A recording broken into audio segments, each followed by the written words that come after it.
भूतिया हवेली।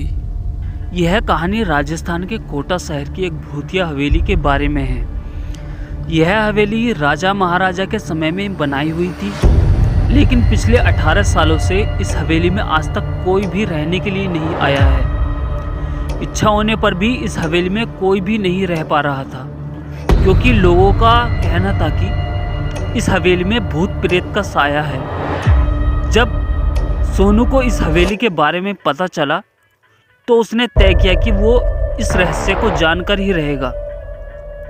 क्यों लोग इस हवेली में नहीं रह पा रहे हैं। उसने मजबूत इच्छा शक्ति से हवेली में रहने की पूरी तैयारी कर ली। जब उसने हवेली के अंदर जाने के लिए पैर आगे बढ़ाए तो दरवाजे पे किसी अनजान व्यक्ति ने उसे रोक लिया और नज़दीक आके बोले, कौन हो आप और किधर जा रहे हो?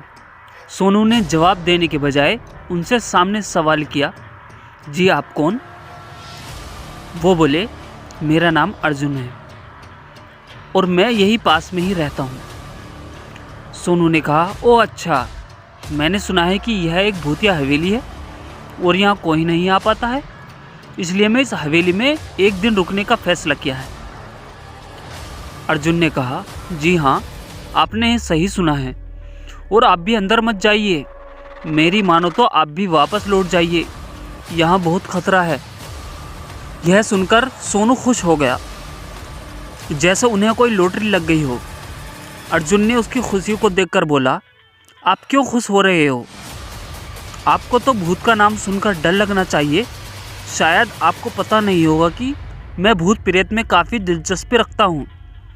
अगर इस हवेली में भूत है तो मैं अंदर ज़रूर जाऊँगा और सारी सच्चाई का पता भी लगाऊंगा। इतना कहकर सोनू उस हवेली में चले गए। अंदर जाके सोनू ने बैग साइड में रखा और हवेली के चारों ओर देखने लगा। सारे रूम भी चेक कर लिए। बाद में ड्राइंग रूम में आके सोफे पर बैठ गया। उसने वहाँ बैठकर दारू के 2-4 पैक भी पिए। वहीं अचानक उस रूम में लाइट का एक बल्ब चालू बंद होने लगी, लेकिन सोनू ने उस पर ध्यान नहीं दिया। थोड़ी देर बाद दूसरा बल्ब चालू बंद होने लगा, फिर तो हवेली की सारी लाइटें चालू बंद होने लगी। यह सब देखकर सोनू अपनी जगह पे खड़ा हो गया और संपूर्ण सचेत हो गया।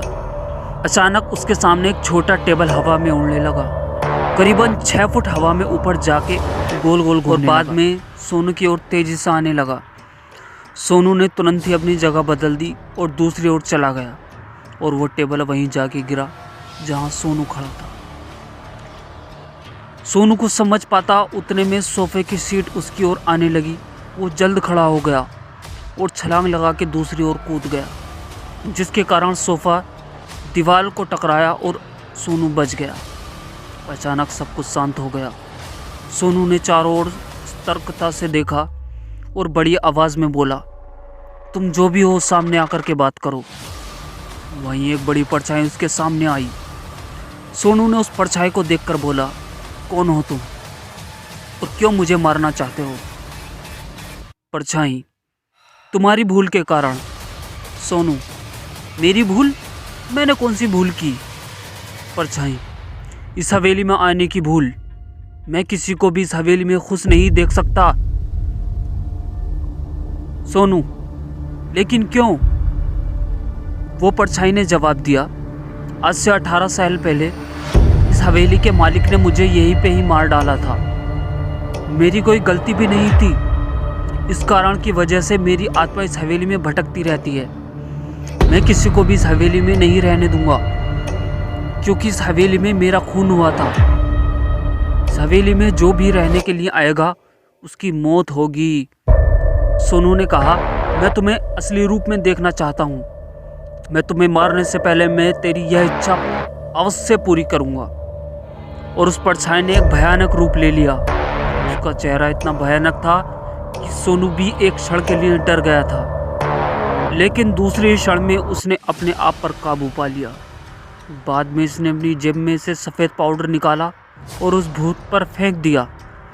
भूत पर पाउडर पड़ते ही वो जलने लग गया। बड़ी बड़ी ज्वाला उठने लगी। वो बहुत ज़ोर ज़ोर से चिल्लाने लगा और बाद में पूरी तरह से जल गया। उसके बाद सोनू ने चैन की सांस लिया और वहीं पर सो गया। दूसरे दिन सुबह जब सोनू को सही सलामत हवेली से बाहर आते देख अर्जुन को आश्चर्य हुआ।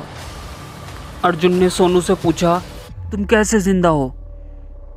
जब सोनू ने अर्जुन को कल रात की घटी घटना को पूरी तरह से बताया और बोला, अब यह हवेली भूतिया हवेली नहीं रही। दोस्तों, आपको यह कहानी राजस्थान के कोटा की भूतिया हवेली कैसी लगी? प्लीज़ कमेंट करके ज़रूर बताएं।